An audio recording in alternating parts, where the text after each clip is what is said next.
And we're going to go ahead and jump right into it.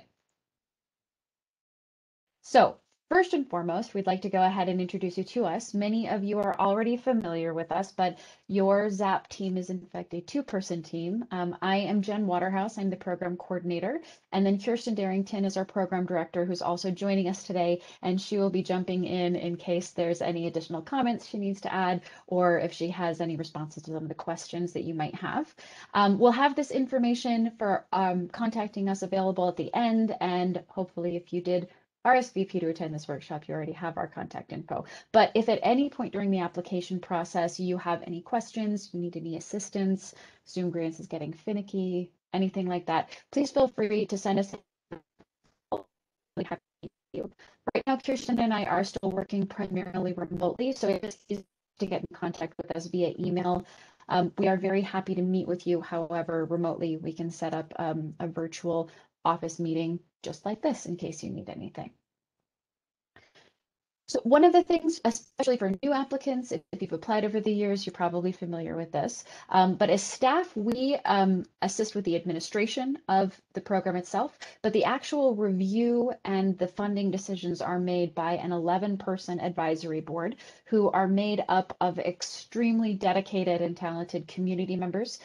We will this year have one board member at least for every council district within the county. So there is broad representation of the entire county on the board. They do review each application in subcommittees, and then they come back and review them all together. So each of your applications really does get a lot of attention from the board. They pay close attention to all the good work that you do. So as we're talking about how you fill out your application moving forward, we'll give you some sort of tips and tricks for things to consider as you're filling out those questions for things that the board might be looking for. So as a quick overview of the Zoo Arts and Parks program, we are essentially a funding program of Salt Lake County, of course, specific to arts and cultural organizations.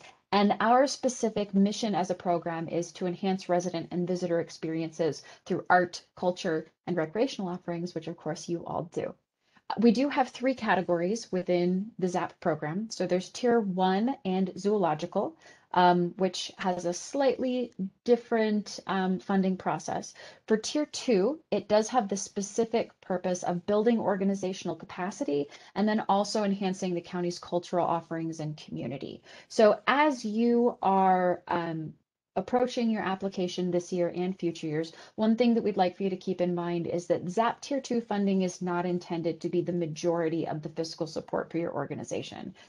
So when we talk about the budget a little bit later, we'll note where you might want to make sure that you're noting that you have, say, a 1-to-1 match, which is something that's not required, but the board strongly looks for, and other ways to show that your organization does have a broad base of support in terms of revenue that's coming through.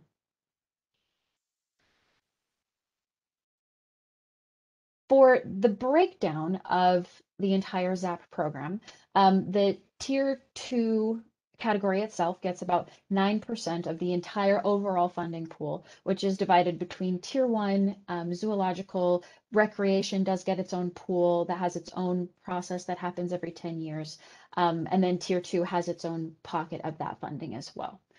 Tier 2 funding is available annually, and it is a competitive process. So we do have a lot of organizations that have been funded for a very long time within ZAP, for the entire time that ZAP has been around. Organizations aren't guaranteed funding every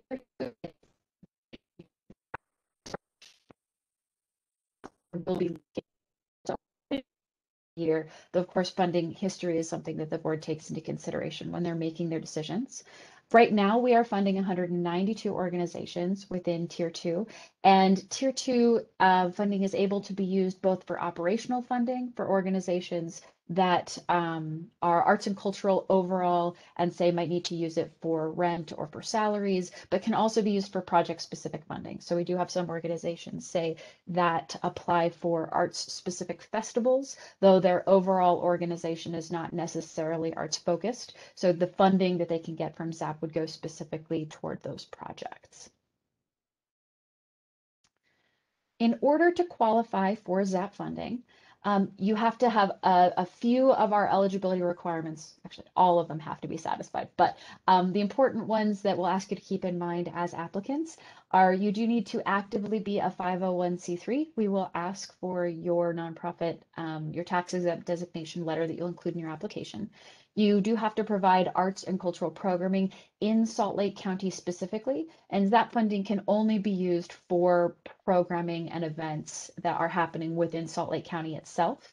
And then you also do have to be a part or belong to one of the existing Zap disciplines. So these are determined through the policy that governs Zap, and your organization will need to cleanly fall into one of these disciplines here.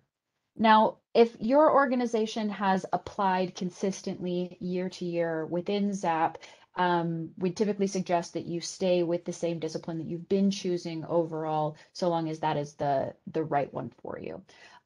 If you are a newer organization and you're looking at applying, as far as choosing your discipline, you'll want to pick the discipline that best matches overall what your organization does or overall what your project does. So for example, if your organization does a small amount of arts education, but the majority of what your organization does is actually visual arts, you want to select visual arts because when the board is reviewing your application, you will be reviewed in a subcommittee with like organizations, with peer organizations. So if you chose arts ed for your category, because arts ed is very important, but it wasn't overall what your organization does, you would be compared against organizations that only do arts ed all the time. And it might not be a good apples to apples comparison that really allows your organization to shine in the review process. So if you have any questions about that, definitely reach out and let us know, but you'll want to make sure that you're cleanly within one of these. We do link from the application and it's on our website, the definitions for each of these disciplines. So there should be a pretty clear picture of what's most appropriate for your organization. There are a few things that Zap does not fund. We like to review this in application workshops just as a reminder for you when you go into your application and tell us exactly what you would like to spend the funding on.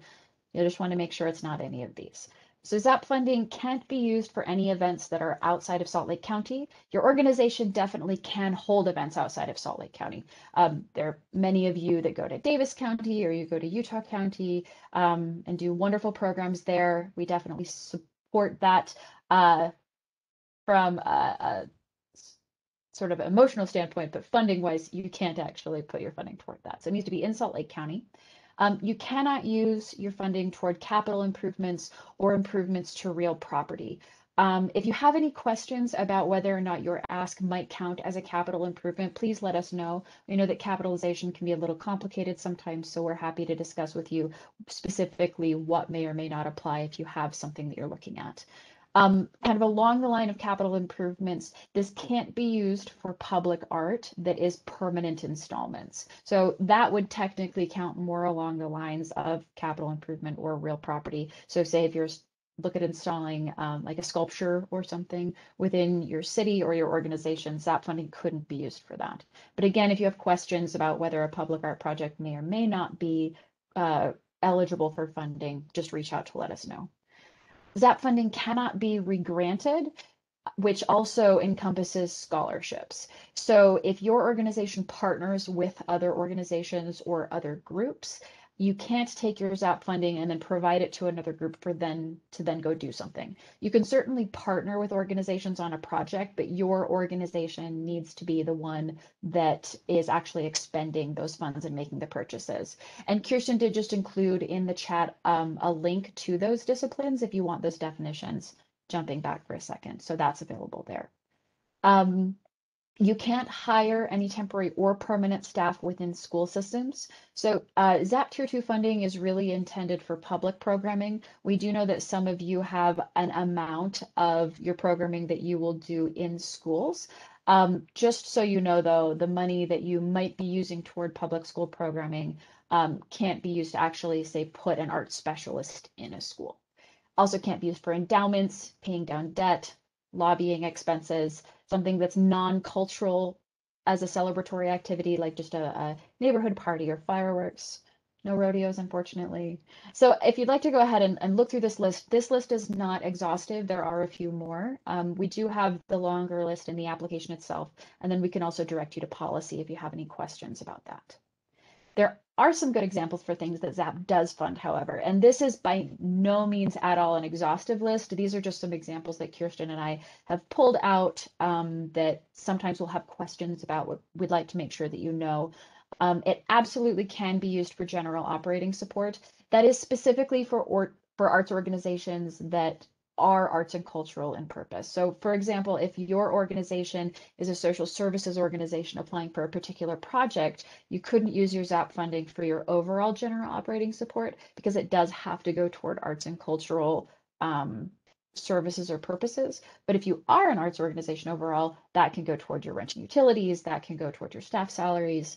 Of course, it can go toward program supplies and marketing supplies if you have equipment that you're renting, as opposed to permanently installing in a building that might be a capital project instead. You can rent things, you can pay for script royalties, website maintenance. There's a really long list. So again, if you're looking at how you might be using your Zap funding for your organization or project, and you have a question about whether it might be okay or not, just shoot us off a quick email and we're really happy to look over that for you. When the board is reviewing your applications, we do have a scoring rubric, and we have sort of the matrix for that in the application so that you can actually see what the board looks at and is trained up on as they're going through and reviewing your application itself. So the three areas that they're looking at primarily for Tier 2 are artistic and cultural vibrancy, public benefit and outreach, and organizational capacity. And they are, of course, looking for strong connections with the community. They're looking to see that you are engaging with qualified and talented arts professionals. They'd like to see that your organization is stable year to year. We've tried to craft the application every year so that it doesn't change substantially, but that you're given good opportunities to show your strengths in each of those areas. So if you'd like to see what the sort of exceptional example is for what the board is looking for, you can take a look at that scoring rubric that we have in the application in more detail so that you can get a sense of what they're looking for and how they're scoring your application. The timeline for Zap funding, because we are a government funder, is a little bit long. So just so that you know walking into it, of course, if you've been funded for many years, you're very familiar with this. But there are a few small changes this year that we're carrying over from last year with some of the adjustments that we made for COVID. So the deadline is May 28th this year at 5 p.m.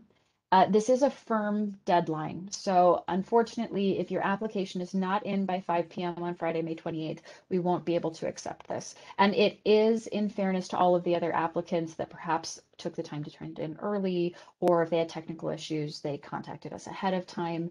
This is true even if we have a citywide power outage due to a freak snowstorm, which some of you probably feel that a little bit from a couple of years ago or 2 years ago. So please reach out, let us know if you need something, but we strongly, strongly recommend that you turn in your application at least 48 hours early. If you have technical issues, we'll do our best to help and do everything that we can to help with that, but it does sometimes take some time.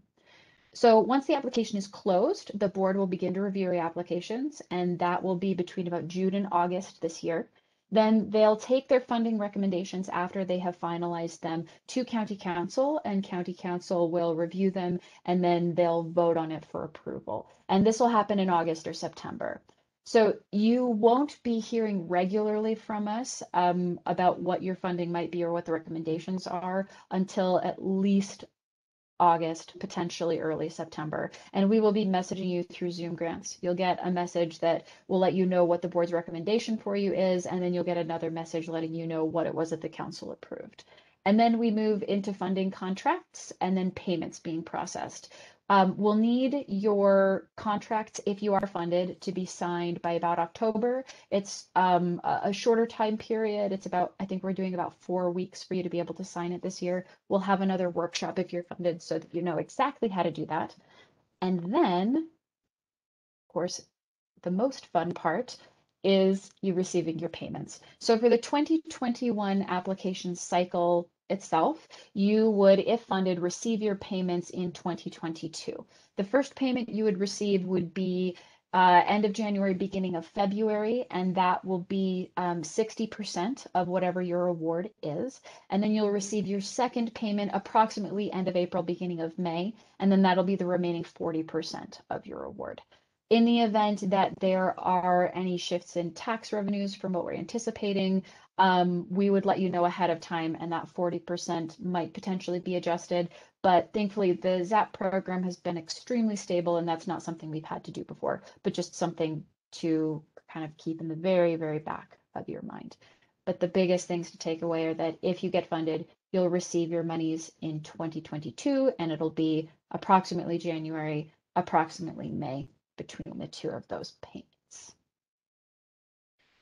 We'd love for you, of course, to stay connected with us in other ways than just sending us emails in the event that you have any questions or things that you need. If you are not yet signed up for our Zap newsletter, this is the best way to stay abreast of any of the updates that we're giving for the funding process. And also, Kirsten and I keep our ears to the ground for anything that might be useful to you as grantees and arts and cultural nonprofits in our community. So if we hear of funding that might be relevant, or if there are events that might be valuable for your staff to take part in as professional development, anything that we think might be beneficial to you, we'll pop it in the newsletter, and then you'll get it at some point during the month, depending on when we get all of the information compiled. So if you're not signed up for the newsletter yet, it's really easy. You will go to our website, zapisu.org. On the left-hand side, you'll click the Tools for Grantees and Applicants link. And then on the page that it pulls up, you will click the Sign Up for the Zap mailing list link right there.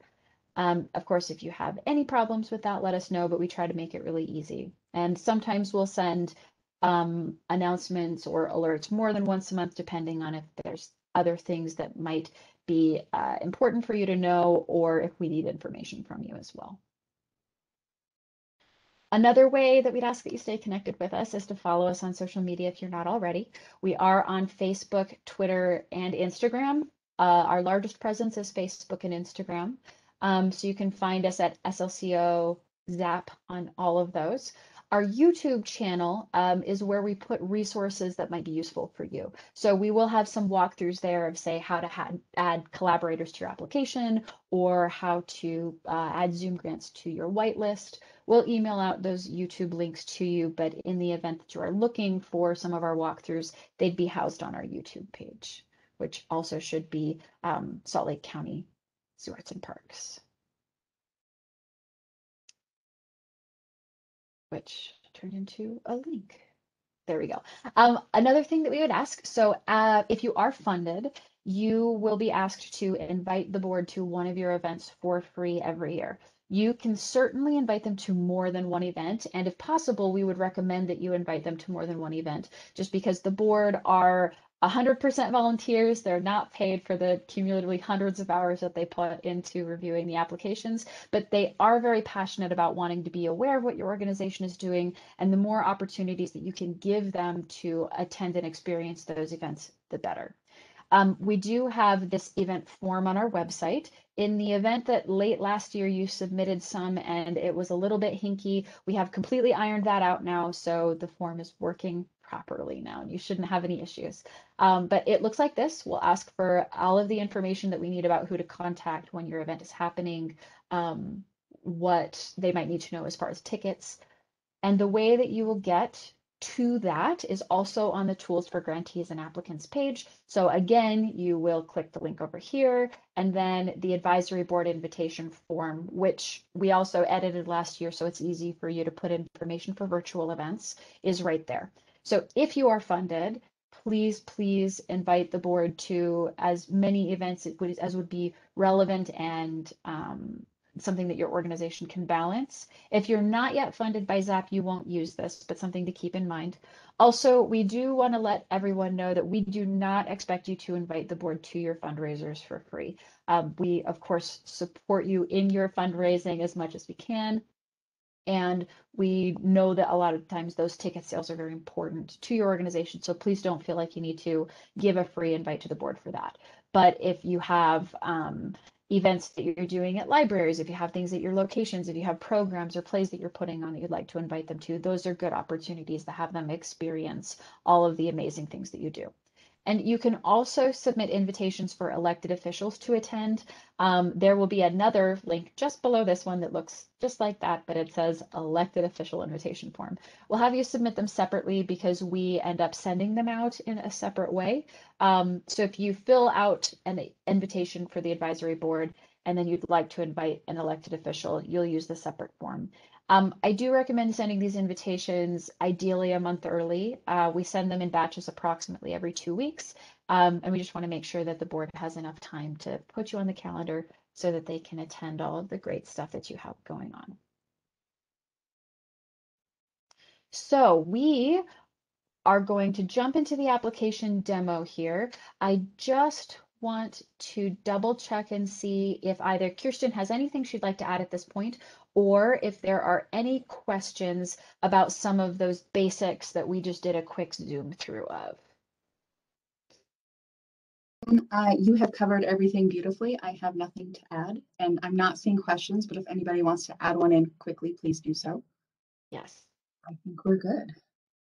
Hey, terrific. If you are typing a question, we'll keep our eyes on it, but I am going to go ahead and jump into our application demo.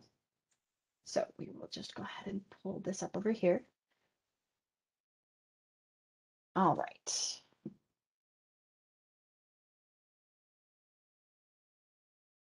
Okay, so first, to create your application, you will have to go to our website, zapisu.org, in order to actually find the link that allows you to create the application itself. You will be using the Zoom Grants online platform in order to create your application. If you have applied multiple years, you'll be very familiar with this. If you are newer to Zoom Grants and you need any help, I'll say this 100 times between now and the end of the workshop, please reach out. We know Zoom Grants obnoxiously well at this point, and we're really happy to be able to assist you through that process so that it's as easy as possible. So you'll come to the front page of our website. You can click our apply for tier 2 link here, or you can go to our tier 2 button here, and then it will take you to our information page. And at this stage, you've attended the workshop and you already know the eligibility requirements in the process. So you can go right to the apply tab. And then just under the application workshop sign up, we have the link for the application itself. A couple of things before we click that link though. This is very specifically to create an application. After you have created an application, if you click this link again, it will create another application. So in order to access the application that you've created, you will actually log into Zoom Grants itself. And I'll show you the website to go to in order to do that. If you don't already have a Zoom Grants login, I'll also show you how you create that, but many of you will have existing Zoom Grants logins and you'll use that to then create the application. So we've gone to our website, we've come to the tier 2 page, we've clicked apply, we're down here and we're going to click the button for the application, which will take us here to the form itself. So before you've logged in the upper right-hand corner, you will be able to log in here. In the event that you don't have a Zoom Grants account yet, you will click this button right here, the new Zoom Grants account. We're not going to actually create a full account, but just so you know what that looks like, if you click it, then you would fill out all of your new user account information over here on the right-hand side, and then you'd be able to click apply here. But right now we are not going to create a new one. So we instead are going to log into an existing account, assuming that you have one. So you will log in with your, here we go, your email and then your password, and then you'll click login right here. And then it will log you in completely. You'll be able to access your existing applications over here, but here you are at our 2021 application. Up at the top, we do have descriptions for you in the event that you need any of this information that we've covered in the beginning of this workshop right at your fingertips. So you have a basic explanation of the funding and its priorities. which goes over all the things that we just discussed for you now. If you are a brand new applicant joining us for this workshop, we do strongly recommend that you contact us separately outside of this so that we can discuss your eligibility really quick with you. But ideally, you'll generally know what it is that you'll need in order to apply at this point. If you'd like to hide any of these, you just click this hide this button. The eligibility requirements, again, we've already gone over. If you are applying for more than $15,000, there are a few additional eligibility requirements that you need to satisfy. First, you do have to be funded in Zap for 3 consecutive years in order to apply for over $15,000. You'll also need to provide some additional financial documentation depending on how much you're applying for. All applications that are applying for more than $15,000 have to submit a peer review letter, which is a letter that basically reviews your CPA and says that they check out. So that's something that you would ask for from your CPA specifically. If you're asking for up to $29,999, you need a certified financial review. If it's $30,000 to just under $60,000, you'll need 1 year certified financial audit. And if you're asking for $60,000 or more, you need to have 3 consecutive years of audited financials. We don't need these by the deadline of May 28th. We'll need them by, you basically have an additional month in order to finalize all of your auditing. So we'll need to have those by June 25th. In the event that you are not able to submit them to us by that time, your application won't be considered for more than $15,000, and then it might be disqualified from review. So please keep in contact with us if you're having any trouble with that. We've already gone over the restrictions. And then down here at the bottom, we have some additional documents that might be useful for you. So the scoring criteria that I mentioned earlier is linked here, a link to the definitions. You'll need to get your Utah entity number, which I'll show you where you'll fill that out. But this link will take you to the page where you can look that up if you need it. This is different than your charitable solicitations permit number. This is a completely different number. So if you don't know it, you'll want to look it up in that search. And then a couple of other resources. We did just have a question from Kirsten Elliott come in asking, the application states that requests cannot exceed 7% of the total tier 2 budget, which would approximately year to year be about 160,000.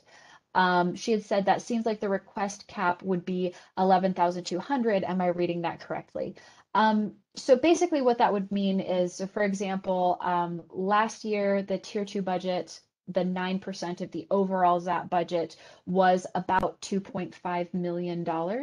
So it would be 7% of that 2.5 million, which is where we're getting that approximately $160,000 a year number. It does vary a little bit depending on what the taxes are. Right now, we don't have any organization that is receiving that much, but that just is an overall guideline in the event that people get very enthusiastic about their requests and have really good justifications, just something to keep in mind. Okay, so we've looked at the application resource library.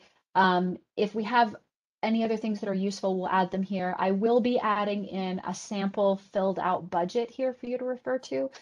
We're just wrapping that up a little bit so that we know that it's exactly as you guys need it, but I'll be adding that here.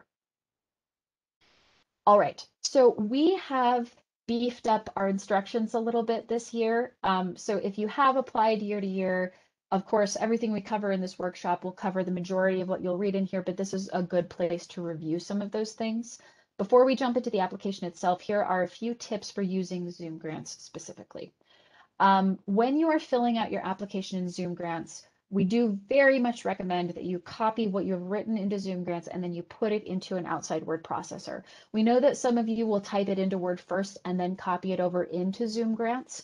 One thing that we have learned from Zoom Grants over the past couple of years is this can sometimes create some errors because of the formatting going from Word and copying it in here. So if you're having a saving error in Zoom Grants, what will happen is you'll type into the Zoom Grants box, and I'll demonstrate this in a moment. When you click outside of the box, that automatically saves it. You don't need to click an extra save button anywhere, but it'll bring up a little very, very brief flashing window that says saving in a gray box. If that gray box does not go away, that means that your application has had a saving error and it hasn't saved. So in order to make the gray box go away, you'll double click outside of it, and then you're going to need to refresh the page. But when you refresh the page, any edits that you've made will be lost. So you'll need to copy any changes that you made into an outside document. Our recommendation is to type directly into Zoom Grants and then to copy that out. This pretty much eliminates any saving errors that you might experience. Not everybody experiences them. You might be fine. But if you find that you're having trouble copying into it and saving, you'll want to switch that around and then that should fix it. When you are accessing your application itself, like I said, you will log into Zoom Grants, their login site to access it. So once we've gone through this, I'll go back again and show you where to find it. And then I'll also show you how to add individuals as collaborators. So whatever account you've used to actually create the application itself, which you will do by clicking this handy button right here that says Apply Now, Start Application. I'll go ahead and click it. And you'll have a box come up that says, thank you, it's been created, and you can get started. So we'll go back down, and this will allow you to fill in the boxes. But this account that I've created this with is the owner of this application and controls all of which individuals can see it and edit it. You might have individuals who work with your programming or who do your finances that need to come in and fill this out individually. They can create an account and then you can add them as a collaborator, which allows them to edit it. Later on, if you're funded, you'll also have to do this for whoever needs to sign your contract. So I'll show you how to do that as well. And then before you submit, please go through and double check and make sure that all of your boxes are filled out, especially your budget.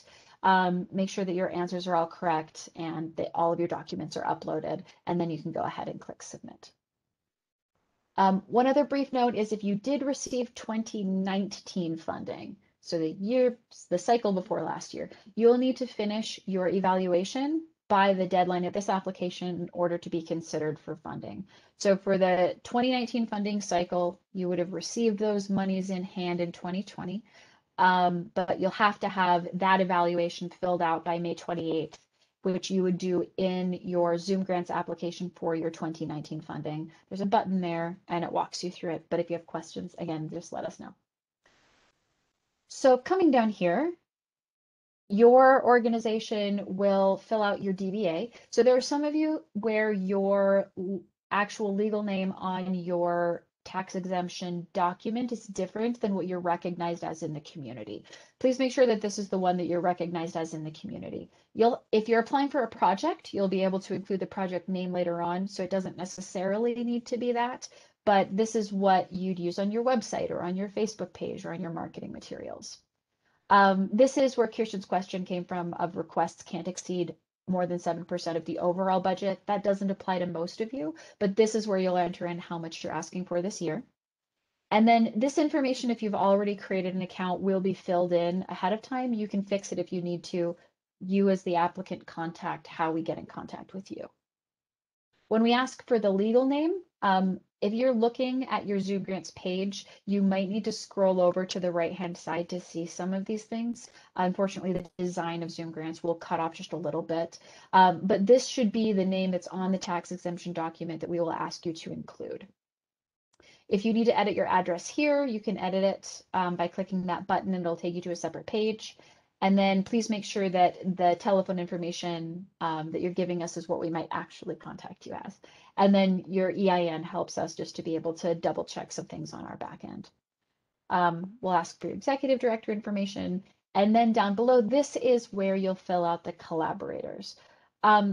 There are some errors that you might run into with collaborators that vary quite a bit. So if you run into any problems, the person's not receiving the email in order to allow them to come and do it, it's telling that you can't invite them, send me an email because it might be something on the back end that we need to get Zoom Grants to fix. But generally speaking, you will go ahead and you will add your collaborator here. If they already have a Zoom Grants account, it'll send them an email that says, hey, you've been added as a collaborator. If they don't have one yet, then it will tell them that they've been added and then basically invite them to create an application. So you'll fill in that information. And then one important piece that's really easy to overlook is this editing access column right here.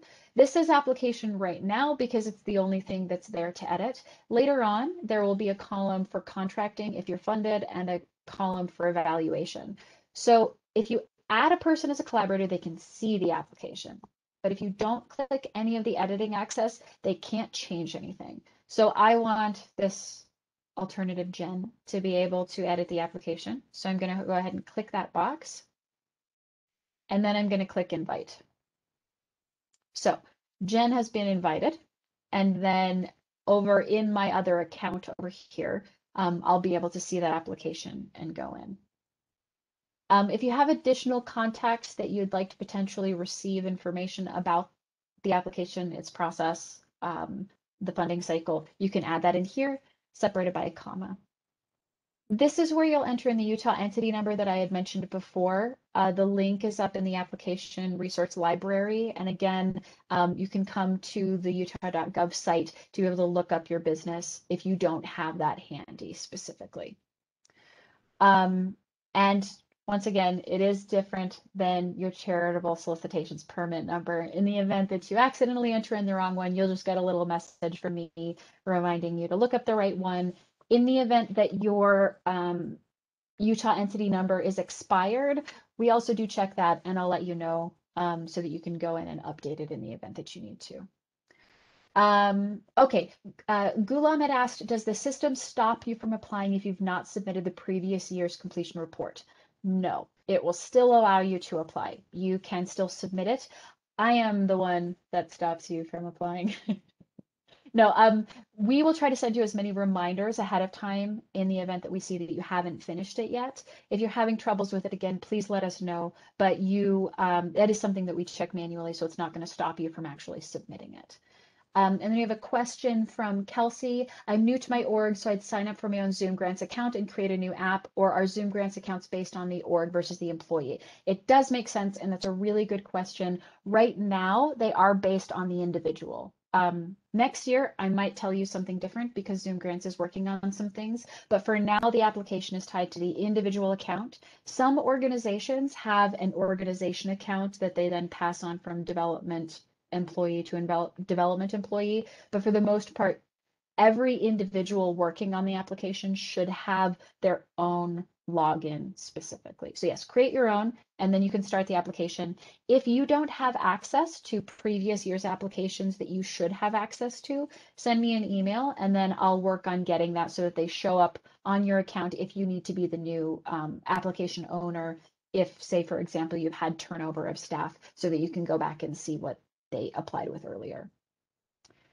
Please add a secondary contact in the event that we can't contact either your CEO or the actual, the main application contact. This is the person that we'll be calling in the event that we have any issues or questions or things that we need to clear up. And then the budget contact. So if you do have financial staff who will be assisting with this, please include this as well. It allows us to direct contact information to them that will be pretty important along the way. So that's the summary. When you're navigating your Zoom Grants application, Zoom Grants loves tabs quite a lot. So after all of these sections of information up here, which I showed you that you can hide them like this, down below, it's usually about halfway down the page after if all of these are open, you'll navigate through the tabs right here. So you'll come to the eligibility check next. Similar to Gulam's question of if you haven't completed an evaluation from a previous year, does it stop you from continuing to apply? You can fill out the eligibility check, and in the event that your answers indicate that you are not eligible, our application won't stop you from continuing on to fill out the questions. You can continue on and go ahead and fill them out. If we're going through and we find any issues with your eligibility, we try to check this ahead of time as best we can. We're not always able to directly contact every organization prior to the deadline just because there are usually about 210 of you and there are 2 of us. But we do our best to try to monitor that, especially any new organizations that come in. We'll definitely take a look at that. But again, please message us. So this will help to determine and make sure that yes, you are eligible for Zap funding to begin with before you answer the questions.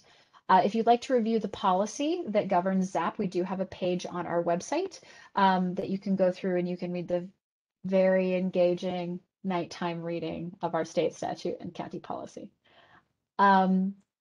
A reminder that answering the eligibility questions, even if you are eligible, does not guarantee funding.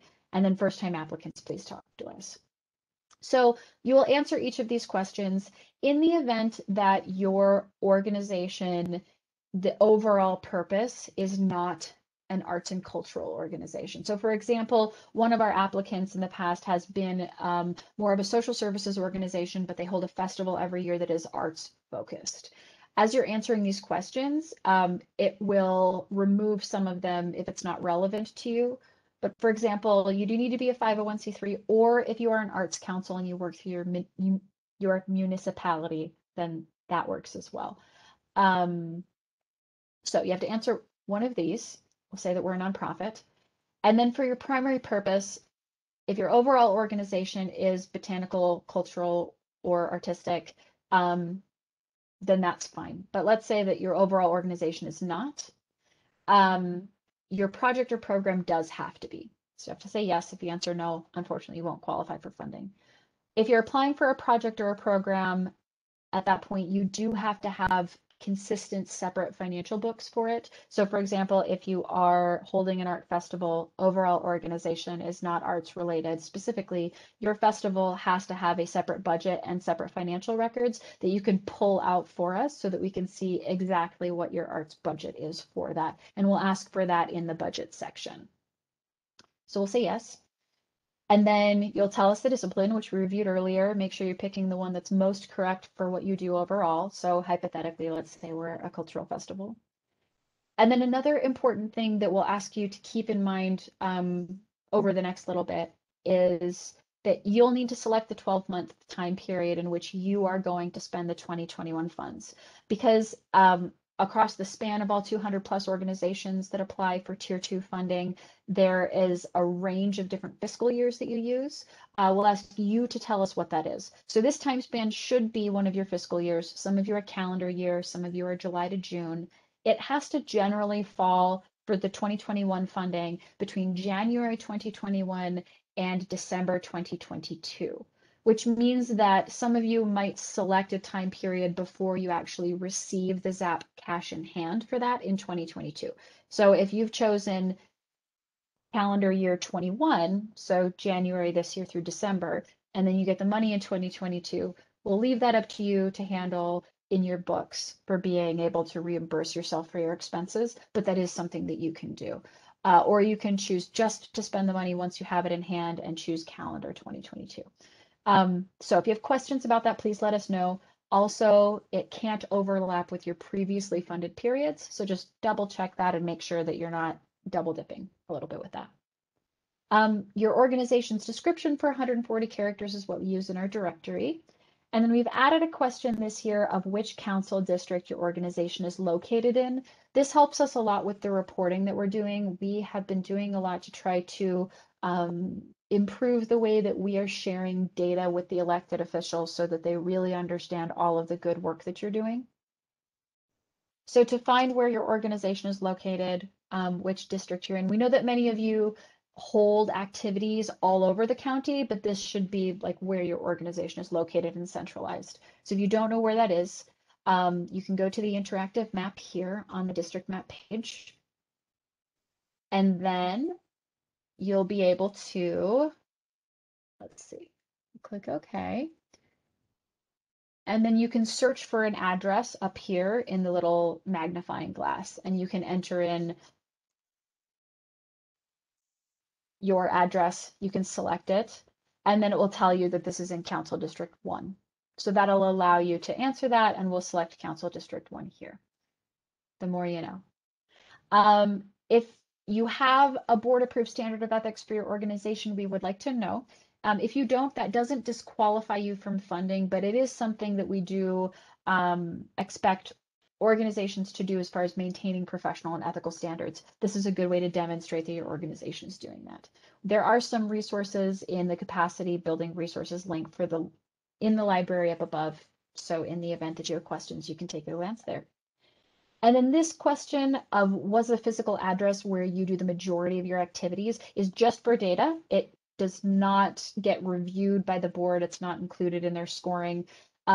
I use this to create an internal heat map of where the majority of these activities are taking place across the county, which we're able to use to illustrate in some of our conversations with elected officials. So this should be an address specifically.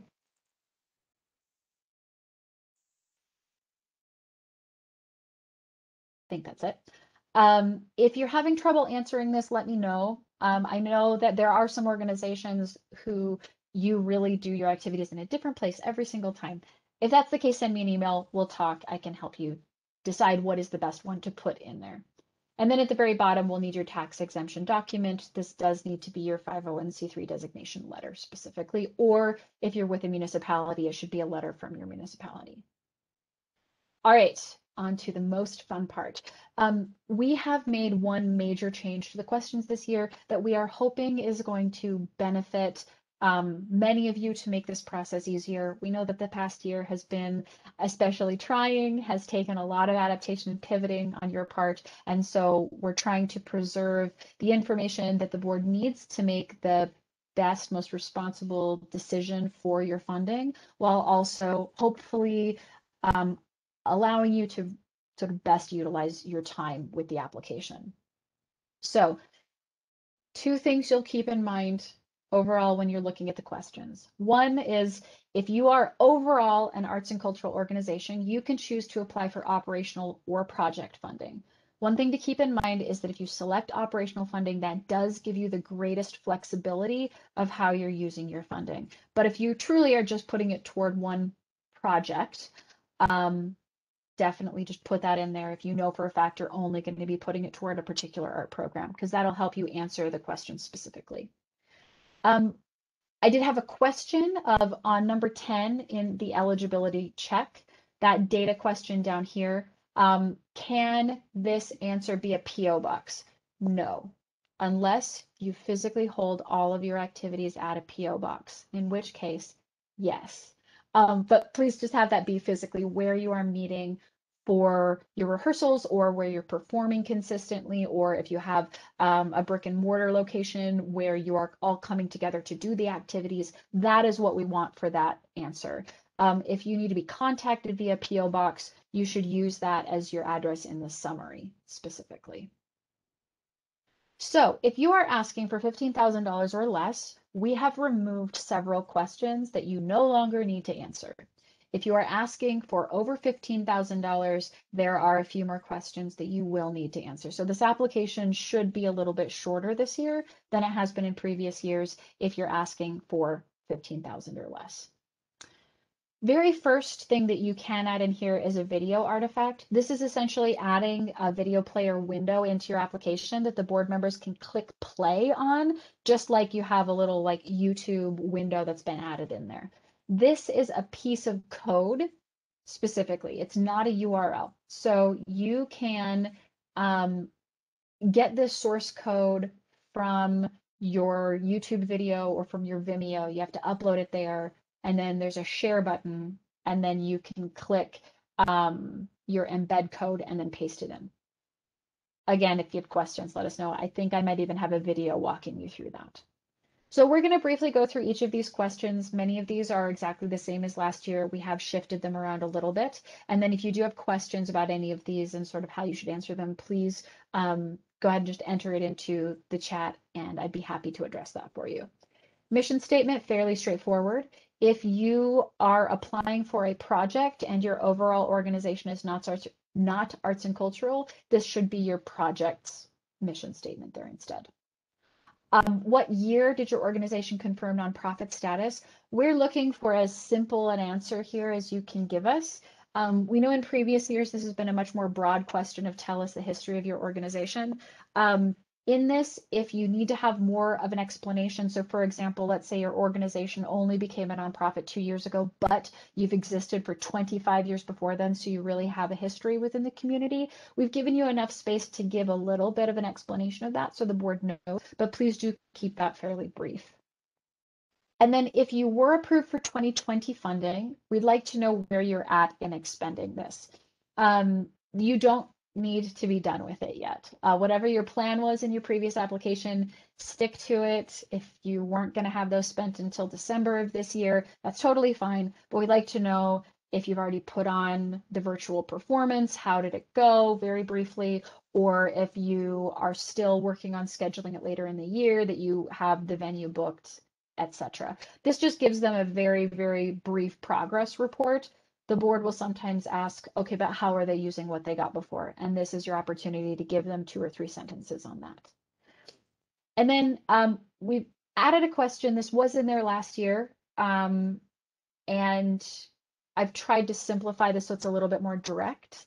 What your total operating expenses are from your last completed fiscal year. This needs to not include your in-kind expenses. You can come back and answer this after you've filled out your budget. So I'll come back and show you what number you use.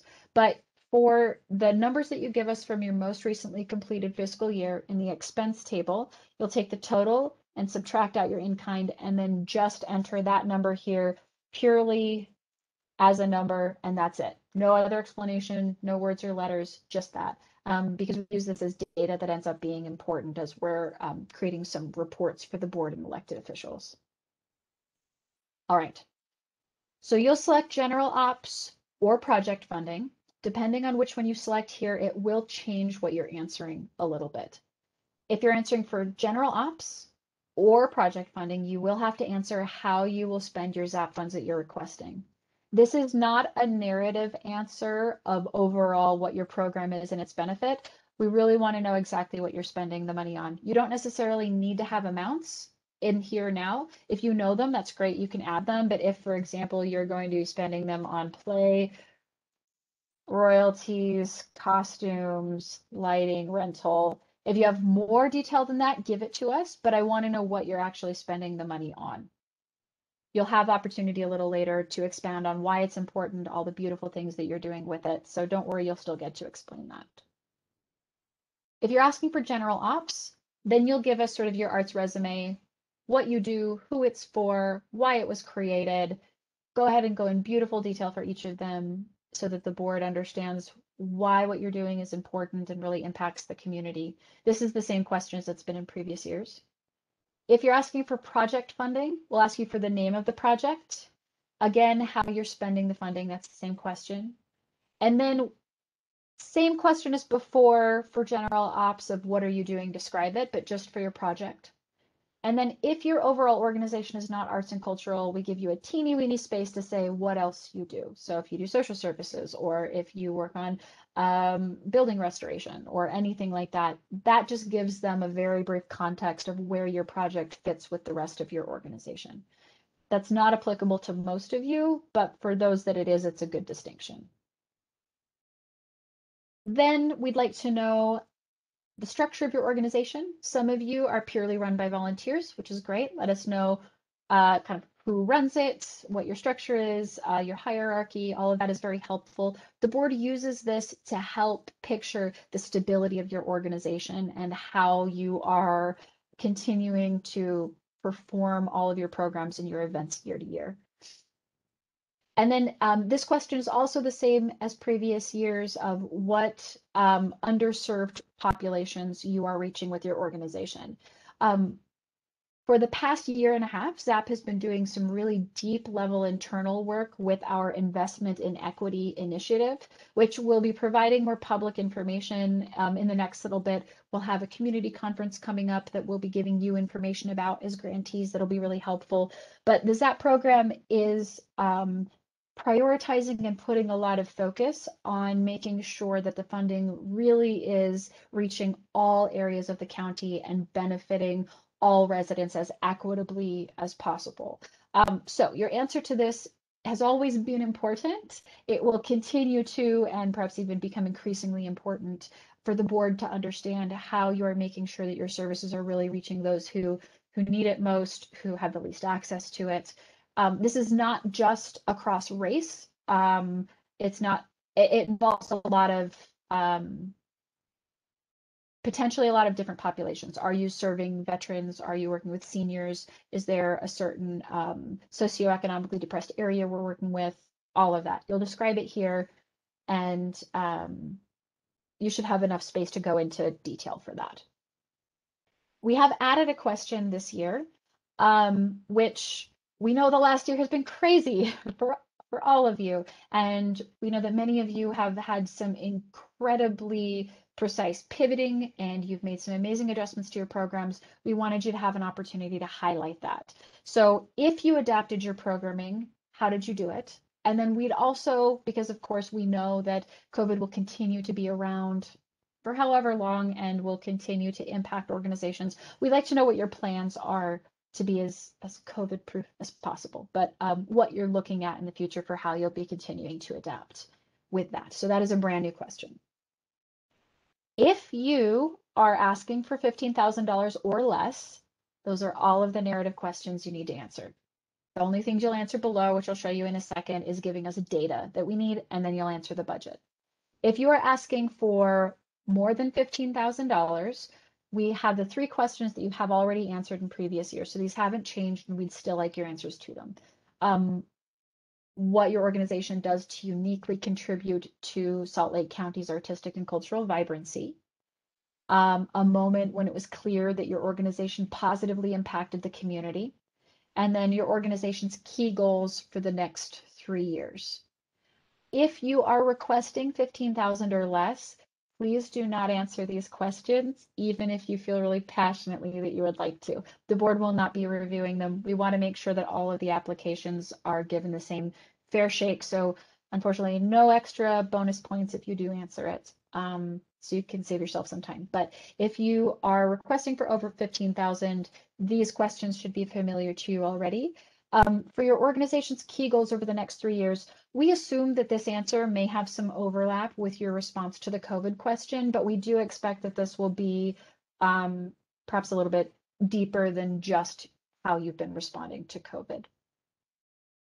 Engaging with your strategic planning and that kind of a thing. All right, so then once again, everybody comes back and you're giving us some data that we need in order to help with our reporting and give more information to the board. So we'd like to know your personnel information.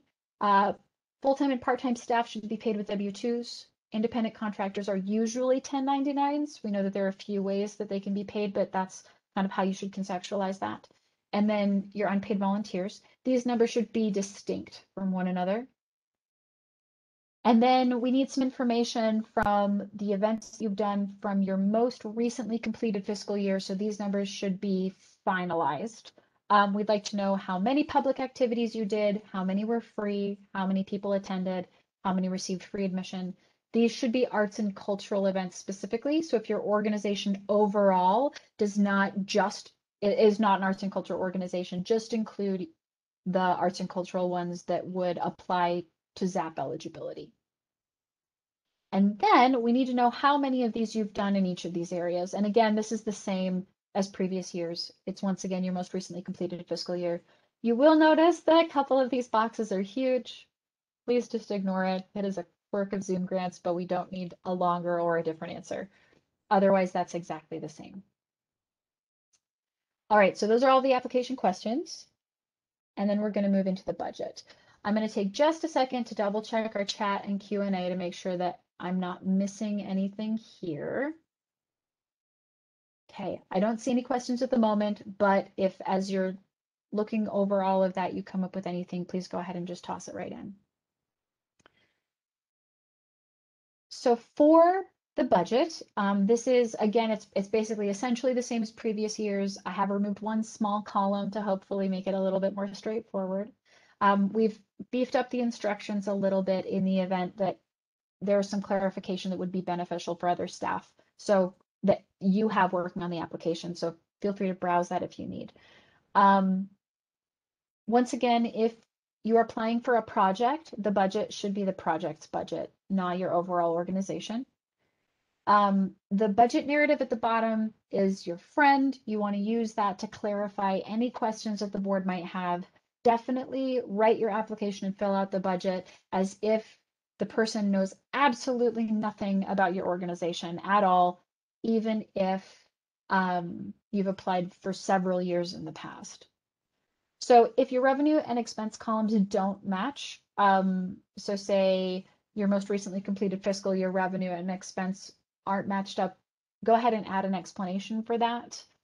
Another thing that I'd mentioned in the beginning, so coming back to that, is The board does not require a one-to-one match in funding, but they really do look for that as far as competitiveness of applications goes. So you should ideally be able to demonstrate that you are bringing in revenue, whether that's program revenue or grants or donations, to match how much you're asking for ZAP. If for some reason that's not the case, you should have a really good explanation for that. And actually, before we're getting into the budget, that does remind me of one thing that I'd like to go back for application questions. When you are answering the question of how you will spend your ZAP funding, and then also or explaining the project for what you're using your funding for. If you are asking for more funding than you received last year, you should write this as if you are asking for an increase in funding and you really need to justify why you should get that additional money. So even if last year you requested $12,000 and you got 10,000, and this year you're asking for 12,000 again, you'll want to treat that in your application as if you are still asking for a $2,000 increase, even though you're asking for the same, because you received $10,000 last year. The board really wants to know, if they do give you $2,000 more, why should they give that to you? How will you use that to advance your organization's efforts, I suppose ethics as well. How is that going to better the community? So be very clear of, we're asking for this much more, this is why, and this is the benefit, because the board really does look for that whenever they're looking through your applications. Okay, so on to the budgets themselves. This should look very familiar if you've done this in previous years. You're going to need up to 3 years of fiscal data to enter into this. And it will be your most recently completed fiscal year, so that should be the completed actuals. If your organization gets audits, it should be finished. Then your current fiscal year, so this one right now, as of when you're submitting your application, and that should be the information as up to date as you have for it. And then for the fiscal year in which you're going to spend the funds you're asking for. So that is your answer to eligibility question 6, that question that asked in what 12-month time period will you be spending your funds? That is what that is. Now, some of you are asking for funds for this fiscal year. So your current fiscal year and your requested fiscal year are actually the same. This is not common, but there are a few of you who have that. If that's the case, you won't fill out column C, you'll leave it blank. You'll just fill out column B because that current fiscal year is the same as what you're asking for. But for everybody else, the majority of you are going to be asking for the most recently completed fiscal year. For many of you, that's going to be 2020. Your current fiscal year should be 21. And then your projected fiscal year for most of you will be fiscal 22. That may vary depending on what your fiscal year is. So the first table is your revenue. This is anything that you're pulling into your organization. So this could be your admission, tuition, enrollment, all of those fees, any concessions or contracted services, any donations or grants that you get, we ask you to fill in here. You can have private, your public contributions, and then if you have other grants outside of that, we want you to explain it. Anything else we didn't cover?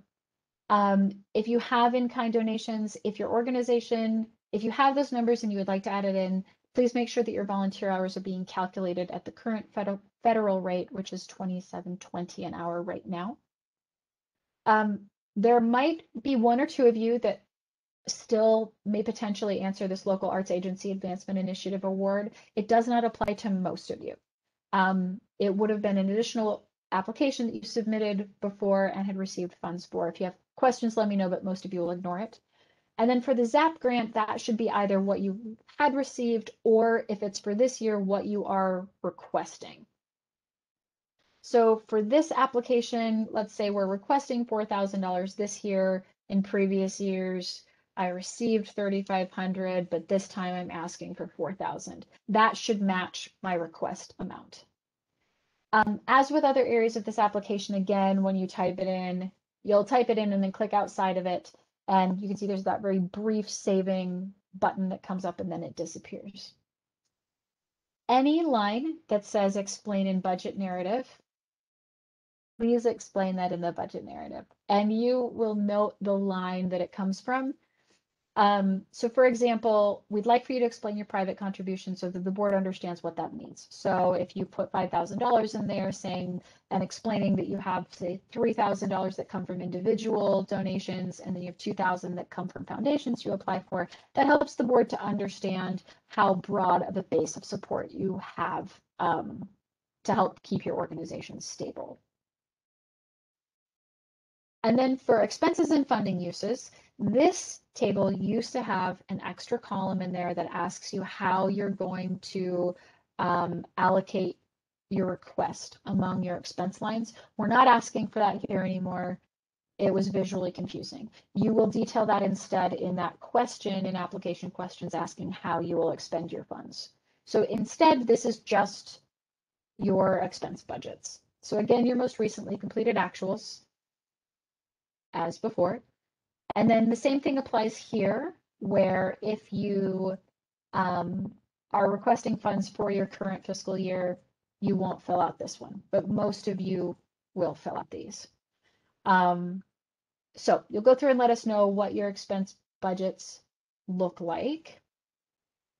One thing to please note for the requested fiscal year, please include the numbers as if you received the Zap award. We'd like that to just be consistent across applications. So if you did receive Zap awards in the past, then that'll be taken into consideration for your previous years. And for the requested year, if you asked for $14,000, put in your expenses as if you received $14,000. And the board will take note of that as they're looking it over. So you fill out each of these.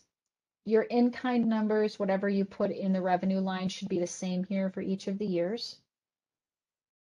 And then when you come to the budget narrative, we strongly, strongly suggest that anything that might benefit from additional explanation, that you go ahead and add it down here. It really helps the board understand any little things about your budget that might not make sense to someone who's not as intimately familiar with it as you are.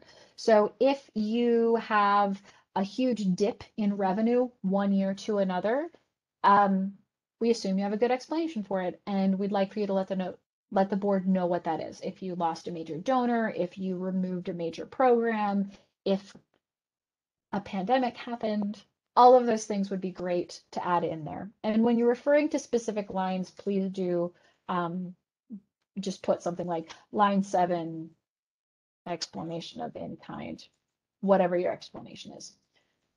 So more notes are better than less. And sometimes it can really help if you have someone look at this who's allowed to see it, but who doesn't normally work with your budget, so that if they have questions, you might consider adding an explanation of that. So that if someone outside of your organization wouldn't necessarily know why you had a $5,000 dip in revenue, but you forgot to add the explanation, you might be able to catch that. So that is your budget. And then documents are pretty easy. If you are requesting $15,000 or less, the only required document that we ask of you is your organizational chart, which is the chart of the hierarchy of your organization. Even if you are led by volunteers, you will have some kind of a hierarchical structure. And this, again, just gives the board a visual of how your organization maintains its stability through the individuals that are working with you. If you're asking for more than $15,000, we also will like a board member list, but we don't want their personal contact information. That would be redacted anyway, because your applications, as a note, are a matter of public record. So people can submit a GRAMA request and receive a copy of your application. If it does happen, we'll let you know, but we do protect the pieces of your application that would be legally protected from that. We also do ask, though, if you could let us know where your board members are from. So if you could, again, use that that district map and then add to your board list what district they're in, that helps us a lot as we're, again, communicating the information about your organizations. If you're asking for over $15,000, all of you will have to include an auditor peer review letter. And then depending on how much you're asking, you'll also give additional financial documentation. especially because this year we have removed 3 big questions for requests of $15,000 or less. I strongly recommend that you take advantage of the optional documents section here.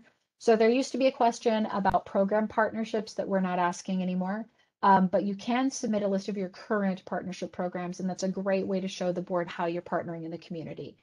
Because if you are asking for $15,000 or less, we're no longer asking you that question to elaborate on your artistic vibrancy. You can still demonstrate that, and we would recommend doing that by adding visual assets of videos and pictures. If you have news articles, if you have annual reports and brochures, upload those here. The board loves to see them, and that's a really great way to give them that view of the artistic integrity and vibrancy and value of everything that you're doing, or cultural or botanical, wherever you fall in there. And then if you can give us a high-res file of your logo, I will be very grateful for that. We do periodically have opportunities to use those throughout the years, and that helps us a lot. So when you're uploading these documents, you'll scroll down, and then you would click the upload button. It will bring up a little screen here, and you'll have the option to either upload a file or you can do a link. So if you are uploading videos that you would like the board to see, it's better to put it on YouTube and give a link than it is to upload the whole video file into Zoom Grants, because it's a lot faster for the board to access. So you can just add the link there if you need to, or you can upload a file. You'll give it a name. What was this one supposed to be? Organizational chart. You'll upload that file, you'll click choose file to upload, and then it'll let you upload it.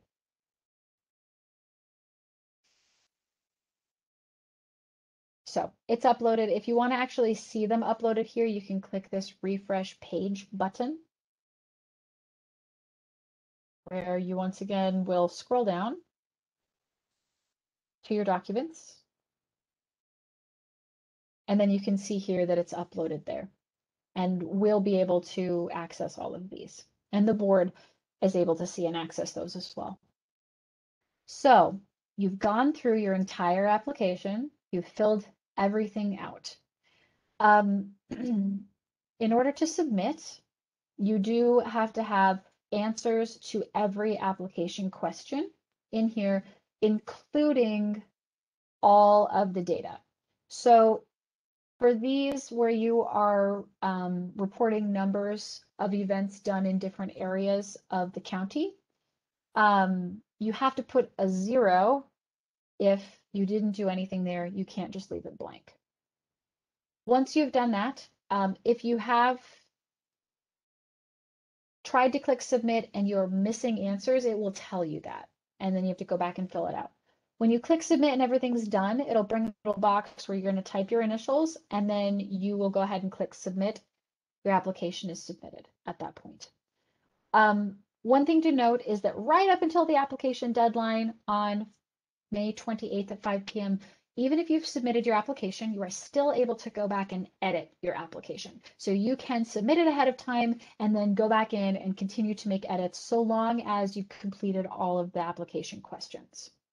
And I'd like to show you how to access that. So if you have created your application and it's incomplete and you need to finish it, or if you have submitted your application but you'd like to edit it, you will access it by going to zoomgrants.com/login, and it will take you to the login page. So you can select your login. A lot of browsers will remember it. If you have trouble with remembering the password to log into your account, which totally happens because we all have a million passwords, you will go to the forgot password link down here below the login button. You will enter in your email address.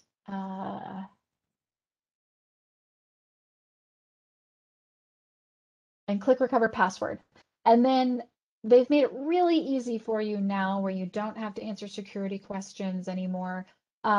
you give permission for them to email the password to that email. So they would email the password to this account to zapisu@gmail.com, and then I can check my email and get the password, and then I can log in. So that's the easiest way to recover your password. If you are still having trouble, send me an email, and then I can help get you access to your account. But to access your applications, incomplete or submitted, again, you go to zoomgrants.com/login. Then you will add your login information. You'll click login. You'll come to my account home. If your application is incomplete and needs to be submitted, it will be here in the incomplete applications box, which you can open, and it is the application that we were just working on. If it's already submitted, it'll be in the submitted applications box, and you can still access it. And again, you can edit it up to the deadline. And then once review is complete, depending on whether your application is approved or declined, it'll shift over to there once the official decision has been made. And just to reiterate, because we had a question come through, could you edit after the deadline date? No, you cannot. We expect that you will have all of your changes and everything added in by 5 p.m. on May 28th. And although I do try my best to take a glance at applications in the event there's something that I can remind you of, the ultimate responsibility of submitting a complete application is on the applicant. And so you really do need to make sure that you've included all the budget information. In the event it's not in there, it may disqualify your organization from funding depending on what you're missing. I had another question for digital events, especially those held because of COVID. Do we pick only one location that it was held, and should that be where our organization is located?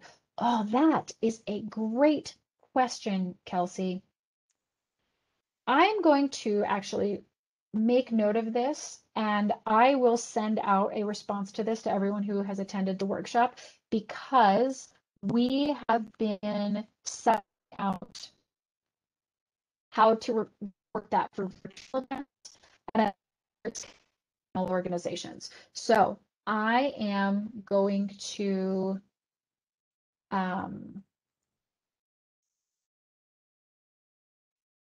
I will clarify that. I will send an email and we will add it into the instructions on the questions page. So thank you for asking that, because that is a really good question. Okay, so that is our demo of the application. Andrew, I'm really glad that we answered those questions. That's perfect. We try to be exhaustive, but we assume that there will be some things that you guys might need to know beyond this, of course. So just a couple of small reminders. So your application contact, you own the application. You can view and edit every section. This is the person who clicked the Create Application button. That's the only account that can invite collaborators to the application, and they're the ones who give all the permission.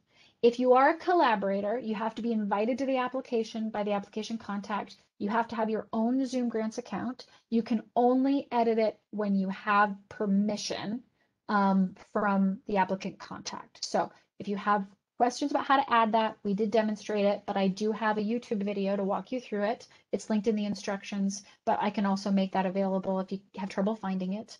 And that's on the summary tab about halfway down. So the application due date is Friday, May 20th at 5 p.m. No late applications are accepted. And a couple of other things to keep in mind. Please add notices at zoomgrants.com to your whitelist or safe sender list. If you don't know how to do this, I do have some videos if you use Gmail or Outlook that might be helpful. Again, we recommend you write your answers into Zoom Grants and then copy them outside. You might experience saving errors if you don't do that, so just kind of keep that in mind. If you don't have access to previous year's applications for your organization and you are the applicant or the application owner and you need access, email me and I can get that for you. And then I do have some of these tips and tricks of just how to use Zoom Grants in general saved in the application resource library that can help you with some of these small technical issues that can be kind of annoying to deal with sometimes. So that was a fast Zoom through for an hour and a half so far. of all of the questions of the documents of how to use Zoom grants. But Kirsten and I are absolutely here to help with any technical issues you need. We, as staff, cannot advocate for your organization's funding specifically, but we do try to be as knowledgeable as possible so that we can provide factual information where we can. And we are here to help make sure that this technical process of applying is as accessible and as easy as we can possibly make it. So please don't feel shy about reaching out if there's anything that you do need. So that said, there was supposed to be a slide here that said, do you have any questions? But it's not there. So if you have any questions, please definitely enter them into the chat, or if you'd like to use the Q&A, you can. And then I'll go ahead and I will address those. I can demonstrate anything that you might need. If you have questions, but you don't have time to stick around to ask them and have them answered, let me go back to our contact information. So again, you can email Kirsten or I. I'm typically serving point with helping with tier 2 questions, but both of us are here as resources for you. So feel free to email us, but otherwise I'm going to stick around for the next little bit. We'll probably continue on for another 10 minutes or so with questions, and then we'll go ahead and close this workshop down. I will be taking this recording and we'll be putting it up on the website so that you can review it next week if you need to. So thank you so much, everyone, for attending. Kirsten, is there anything that you would like to add before we move into accepting questions? You know, I don't have anything new. You covered everything. I wanted to actually put a reminder about how to start a new application in the chat. Would that be all right? Please, that would be awesome. Because I got a really good direct question. I just wanted to like call that out for everybody. Please. So just as a reminder, if you are, no matter what, if you have a Zoom Grants account, if you're new to Zoom Grants, you will still need to go through the Zap website to access and create a new application for 2021. The difference is that once you click on that link or that blue button, you will then either log into the Zoom Grants using your pre-existing login information, or that's when you will set up a new login, and we can help you with that if you run into issues. So I just wanted to say that as another time in our Out Loud Voices. So that's the only thing I had. Perfect. And I have pasted that instruction in the chat. And then it looks like Kirsten Elliott had a question, but I think you might have answered it, Jen. Is that right? About okay. Which one was it? I think possibly. What if we don't know how many people in Salt Lake County attended virtual events because of COVID? We've had lots of people attend events, but we don't require addresses for entry. Yes. So Kirsten, tell me if you agree with this. I think that I just want to double check that we have the exact single instruction for them on that. So I figured you and I could just make sure that my answer to that would be what we need for absolutely everyone. And then I will email out the answer and I will add it into the instructions for the application questions. Yep. Fabulous. That's Great. Let's plan on that for sure. Perfect.